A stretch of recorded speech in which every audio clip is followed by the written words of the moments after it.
la teoría que vamos a ver hoy es un tema muy conocido para los que están en el área de desarrollo, y se trata de los compiladores e intérpretes. Entonces, cuando ya nos desenvolvemos en un ambiente de desarrollo, debemos conocer estos dos términos. Debemos poder saber distinguir cuando un lenguaje es compilado o cuando es interpretado. Y hay algunos lenguajes híbridos que son una fusión de ambos, como por ejemplo Java. Java tiene una peculiaridad. Java es compilado, pero cuando se utiliza como lenguaje de scripting, en algunas versiones de Solaris, es interpretado. ¿Pero por qué? Solaris está basado en Java, ¿verdad? Entonces, prácticamente Solaris se vuelve un intérprete de Java. En cambio, en otros lenguajes, en otras plataformas, perdón, como Windows, Linux, hay que compilarlo, ¿verdad? Para que se traduzca. Pero ya vamos a hablar de que por qué compilamos y por qué solo interpretamos. Entonces, antes de entender eso, a los programas que se encargan de convertir el código que nosotros escribimos en el lenguaje que estamos programando, que por lo general es un lenguaje de alto nivel, ¿verdad? A esos programas que hacen la traducción al código de la máquina, a eso se les conoce como traductores. ¿Se acuerdan que ayer hablé del código máquina, ¿verdad? Los lenguajes de máquina y los lenguajes de bajo nivel y de alto nivel, ¿verdad? Y les decía que nosotros no programamos en unos y ceros, nosotros programamos en lenguajes de alto nivel con palabras inglesas. Pero cuando ejecutamos el programa ocurre una traducción al lenguaje de la computadora. Ese programa que está en medio del proceso es un traductor. Y hay dos tipos de traductores. Los interpretadores, ¿verdad? Los intérpretes y los compiladores. Esos son los dos tipos de traductores que hay. Entonces vamos a comenzar hablando de los intérpretes para que entiendan mejor de qué va esto. Entonces, un traductor, cuando es de tipo intérprete, ¿verdad? Él automáticamente, línea por línea, ¿verdad? O sea, en forma interactiva, renglón por renglón, él va haciendo la conversión. O sea que no necesita convertirlo a la arquitectura del procesador, sino que lo convierte prácticamente a un lenguaje intermedio que entiende el sistema operativo y no el procesador. Y ya de la otra parte de convertirlo a lenguaje máquina, eso lo hace el sistema operativo.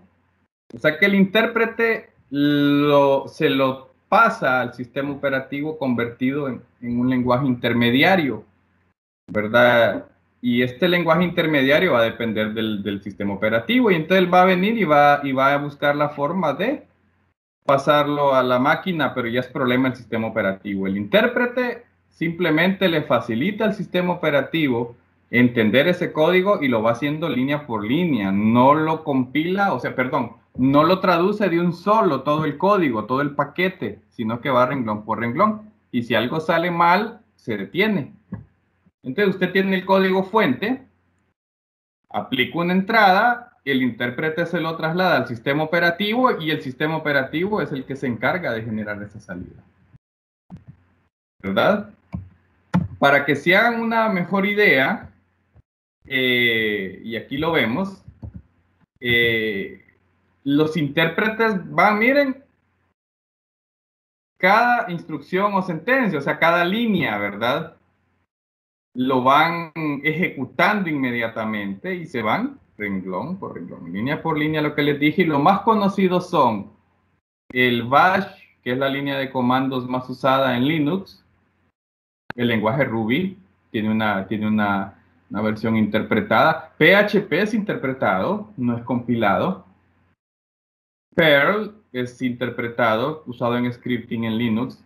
El más popular de todos ellos, el JavaScript, es interpretado porque corre en el navegador y no compila un objeto, sino que va ejecutando línea por línea, ¿verdad?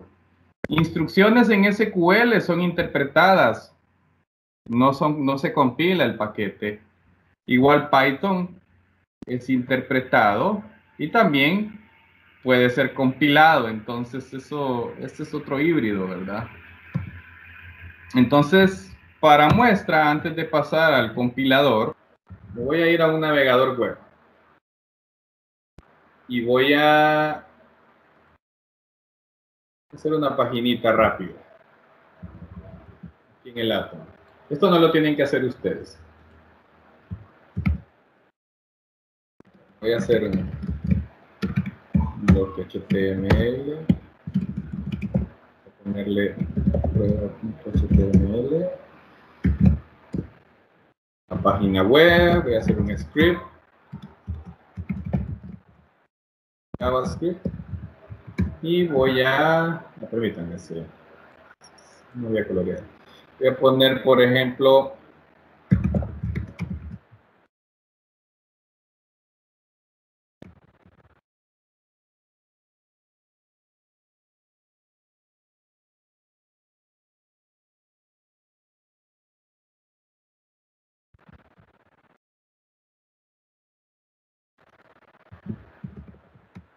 ven aquí que dice, hola, soy varios mensajes.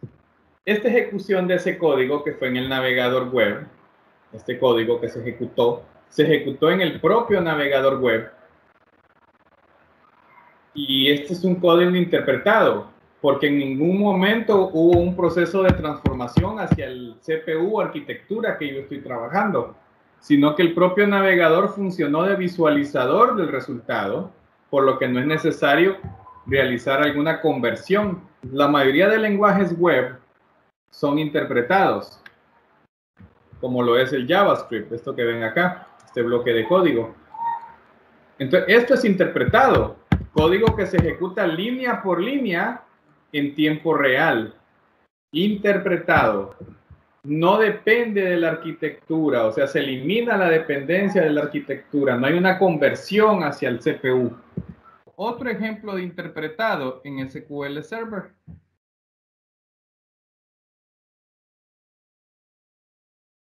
O sea que por lo general son lenguajes de scripting para hacer guiones, scripts, línea por línea. Entonces vengo yo y digo que use esa base de datos.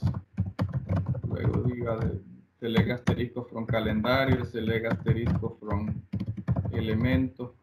Ejecuta usted y él dice elemento no es válido, pero alcanzó a ejecutar el select asterisco from calendario. Como esta no existía, se quedó ahí. Si yo hubiera puesto otro select asterisco from configuración,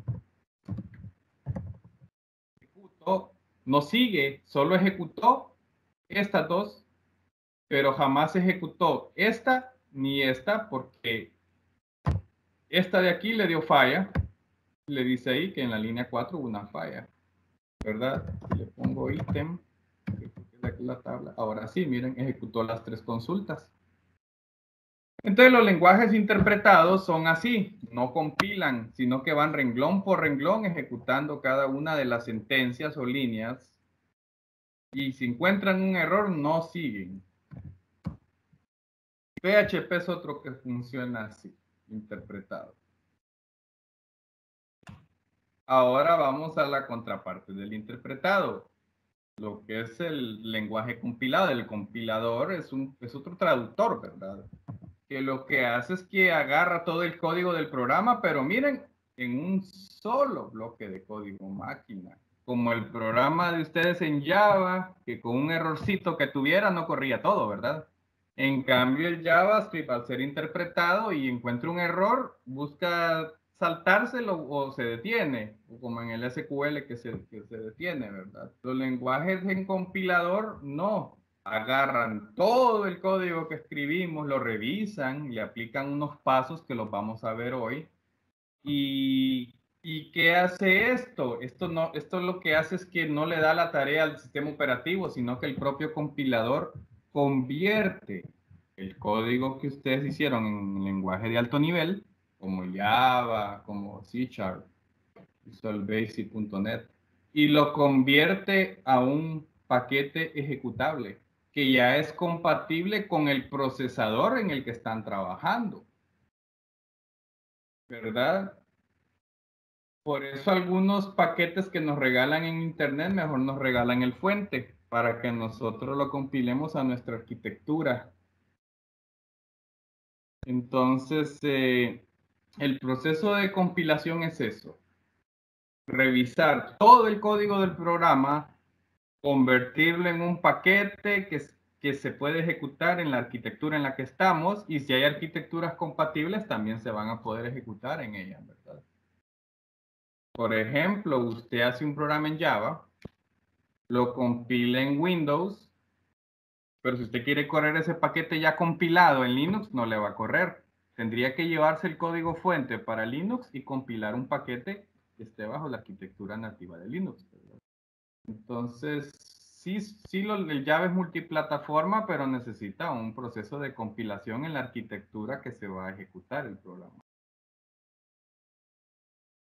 Lenguajes que realizan compilación, que son un poco más en la lista, ¿verdad? Ahí está el conocido Java, Visual Basic.net, Objective-C para Mac OS y iPhone, Ada, ¿verdad? Muy utilizado en la milicia estadounidense, C++, el famosísimo C++, y el C Sharp, el C++ de Microsoft, ¿verdad?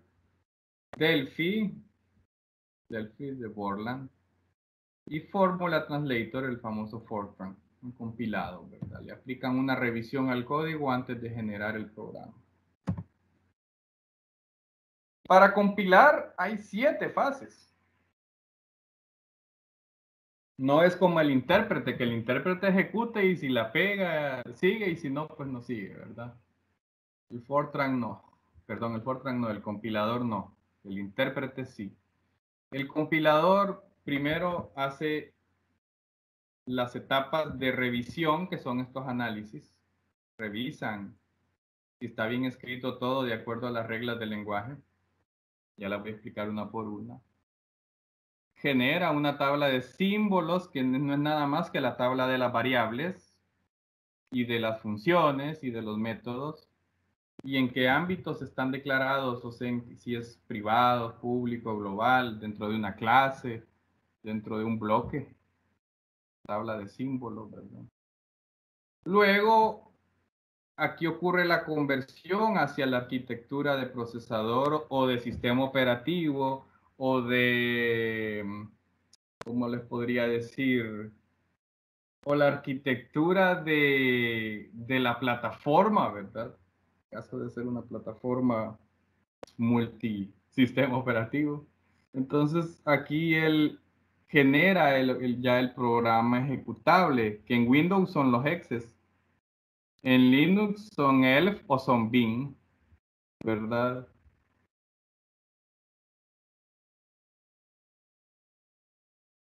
Hablemos primero del análisis léxico. El análisis léxico consiste en, como su nombre lo dice, revisar que cada uno de los elementos digitados, ¿verdad? O sea, de los lexemas, de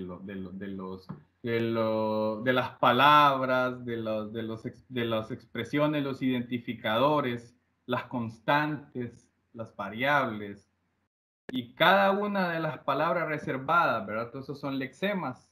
O sea, él revisa que todo esté en el orden que el lenguaje demanda en el que estén.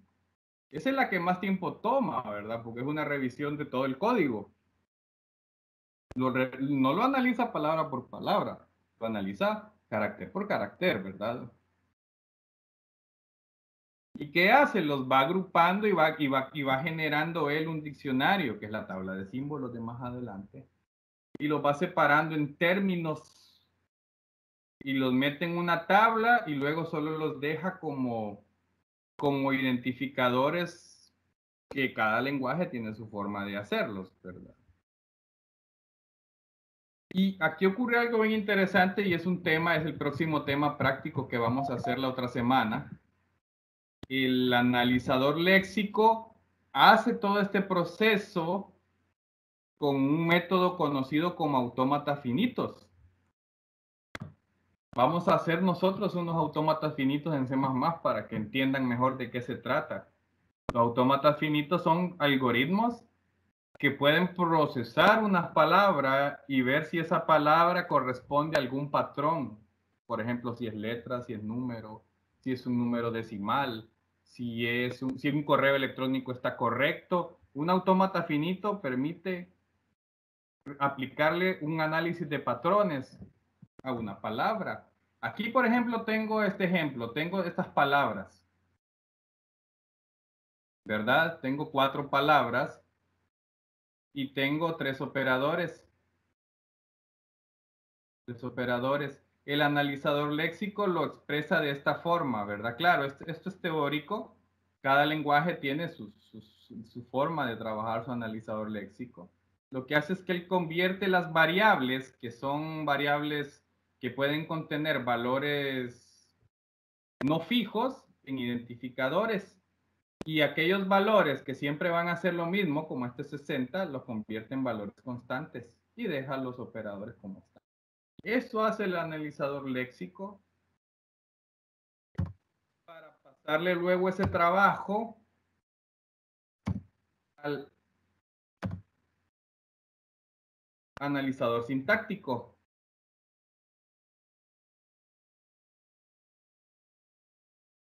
Tengo aquí esta expresión. Si cuenta es igual a sueldo, entonces jefe es igual a justo. Que el analizador léxico dice que if es una palabra reservada del lenguaje. Y que estos paréntesis son operadores de inicio y de cierre de operación, ¿verdad? Bajo la premisa de la precedencia de operadores, que eso se ve en las primeras clases, ¿verdad? De programación. Y en matemáticas también. La precedencia de operadores. Luego, cuenta es un identificador y a cada uno le pone un número también reservado de acuerdo al tipo. Eso va a depender del lenguaje, se los digo. No en todos los lenguajes usan la misma tabla o la misma nomenclatura. Este es basado en el libro de texto de Java que está usando. Y están los operadores este de comparación y este de asignación, por eso tienen diferentes números. Y una cadena de texto que es un valor constante porque este no cambia, siempre va a ser justo. En cambio, jefe, cuenta y sueldo son identificadores. Y un punto y coma dice que es el separador de sentencia. El analizador léxico hace ese procesamiento. Esto se lo pasa al analizador sintáctico, el cual lo que hace es que ya cuando tiene todo convertido en palabras del diccionario, cuáles son identificadores, cuáles son constantes, cuáles son operadores. Y esto lo que hace él es que genera un árbol. ¿Se acuerdan de los árboles binarios? Los vemos en estructura de datos.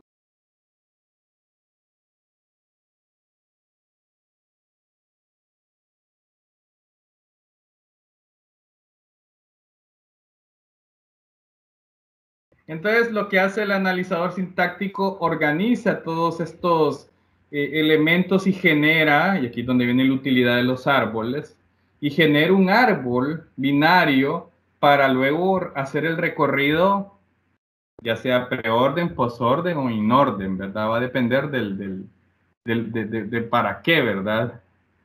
Y va a hacer la operación, ¿verdad? Por lo general es un preorden el que se utiliza aquí en este tipo de operaciones.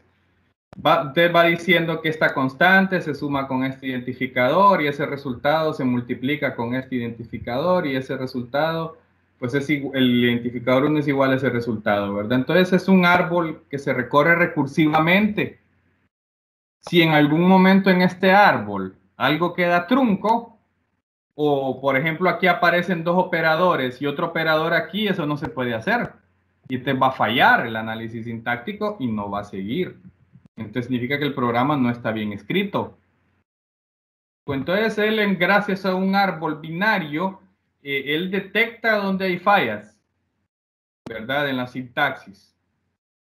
Y con el analizador semántico, que es el que sigue, este está alternándose, o sea, el paso 2 y el paso 3 se está como que yendo y viniendo entre ellos dos con la información que le pasaron en el paso 1, que fue el analizador léxico.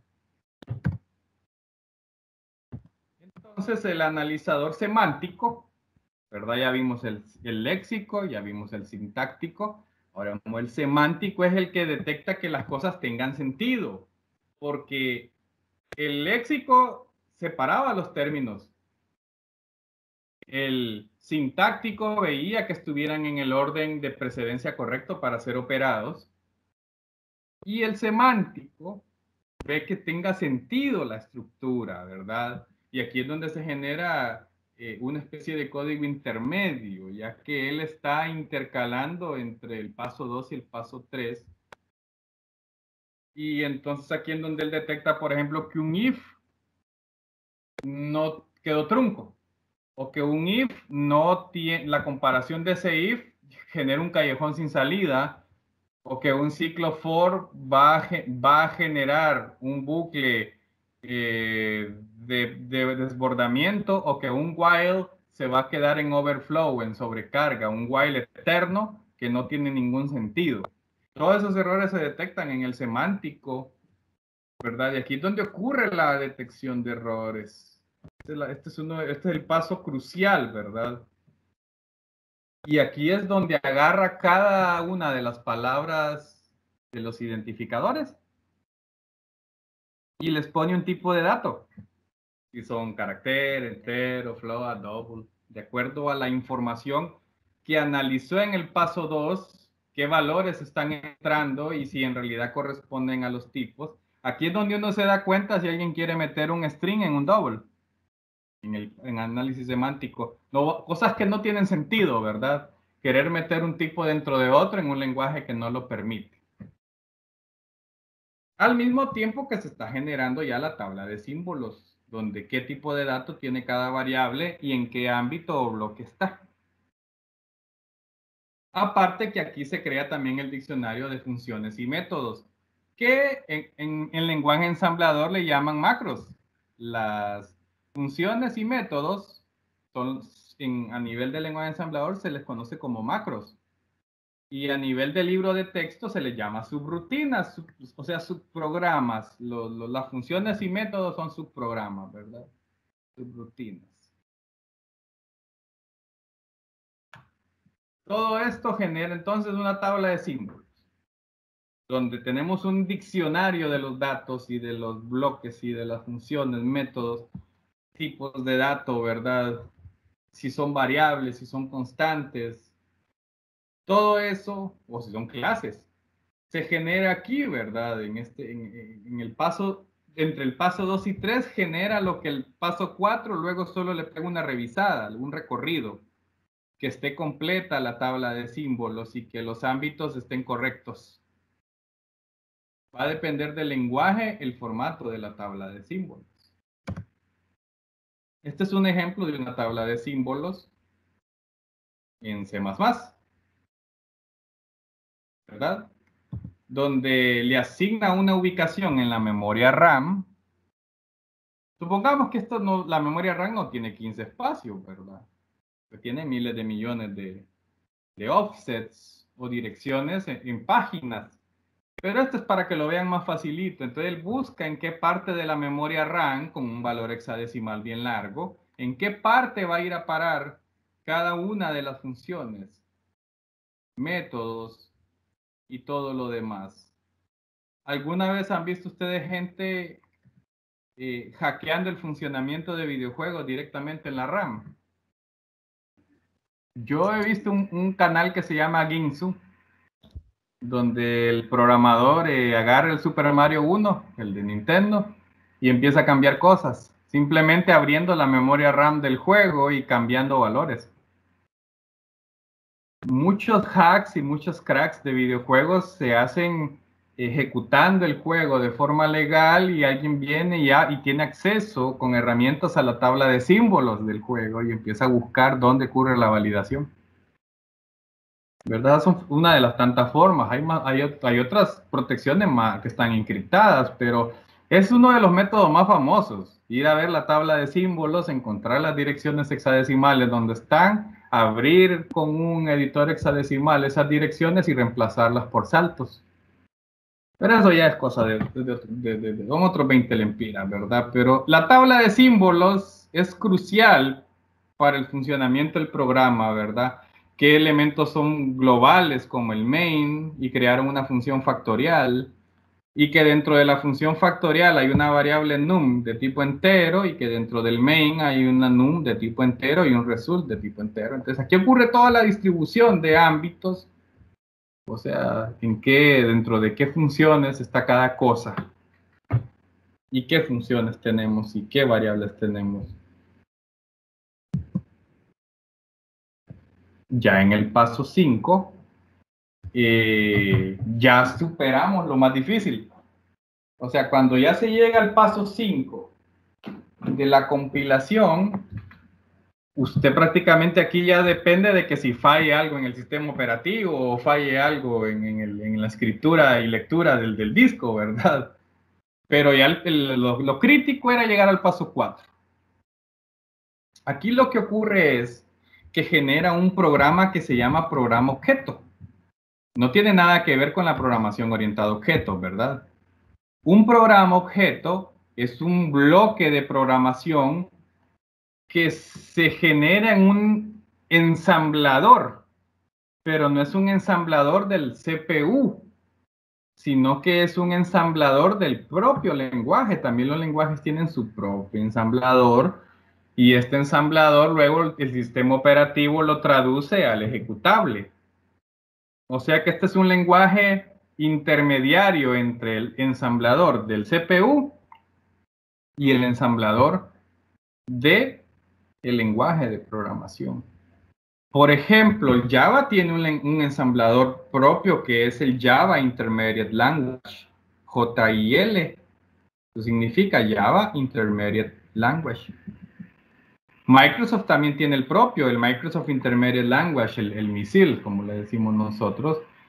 Por ejemplo, yo programo algo en C# o yo programo algo en visualbasic.net y sorpresa, los dos compilan en el mismo ensamblador intermedio. Lo que pasa es que allá cambia la forma de trabajar y la forma de operar, ¿verdad? Pero al final ambos compilan en el mismo lenguaje intermedio. Una vez que se genera el programa objeto, que aquí hay un ejemplo de, por ejemplo, en el Java, no sé si han visto que cuando ustedes tienen su proyecto de NetBeans, hay una carpeta build, no sé si la han ido a ver, y hay una carpeta clases y el nombre del proyecto de ustedes y va bien varios archivos .class y .form, y si ustedes los abren no tiene lógica lo que está ahí, ¿verdad? Está como encriptado, pero si usted lo abre con un programa que los entienda, ¿verdad? Usted va a ver que están en un lenguaje intermedio, en el caso de Java. Aquí hay una herramientita que es el class editor, ahí les puse el link de Java, ¿verdad? El class editor es un programita de Java que permite abrir esos archivos class para poder ver algunas interioridades de su fuente. Entonces lo vamos a abrir. Está hecho en Java, por eso es un jar. Los programas en Java están compilados en un jar, no en un exe. El que tiene el JRE lo puede usar, entonces le doy Open. Y vamos a irnos a NetBeans Projects. Vamos a agarrar uno de estos ejemplos que hice, por ejemplo este cadena 2. Build, clases, aquí hay cadena 2 y hay una clase, porque solo tenía un programa. Entonces aquí no va a estar tan legible, sino que él me lo va a mostrar en el lenguaje intermedio del Java, miren. Y me está mostrando aquel programa que tal vez solo hacía algo con las cadenas de texto y él me va dando cómo se vería a nivel de objeto intermedio, ¿verdad? Aquí dice que tiene un main, ¿verdad? Y todo lo que es a nivel de lenguaje intermedio, qué instrucciones está enviando él como objeto, ¿verdad? Esto habría que estudiarlo bien para entenderlo. Pero ese es un objeto generado en la síntesis del paso 5. Luego vienen los pasos 6 y 7. Agarramos ese código, ¿verdad? Del programa objeto y lo transformamos en el ensamblador del CPU, esto ya por medio del sistema operativo, gracias a un programa llamado Linker, que es en el paso 7, o sea que los pasos 6 y 7 intercalan entre sí, convirtiendo el ensamblador intermedio de mi lenguaje al ensamblador de la arquitectura de mi procesador o de mi sistema operativo, usando un programa llamado linker o vinculador. Y eso genera un ejecutable. En Java es un jar. En otros lenguajes como C++ o los lenguajes de .NET, un ejecutable, ¿verdad? Un exe. Les voy a poner otro ejemplo. Tengo este producto mío que está hecho en Visual Basic.net, ¿verdad? El sistema financiero que yo vendo. Bueno, este es el punto de venta, perdón. Voy a ir a la carpeta Object. Aquí están los objetos Object del paso 5. Si yo quisiera abrir uno con un editor de texto, pues voy a ver un garabatero, ¿verdad? Porque está encriptado. Tendría que usar un programa especial. Pero si yo me voy a la carpeta bin, ahí tengo ya un ejecutable, miren, de Windows. Este es el resultado del paso 6 y 7, ¿verdad? Y ese es el proceso de compilación, ¿verdad? Traducir un programa de alto nivel para que pueda correr en la arquitectura o arquitecturas compatibles en las que se compiló.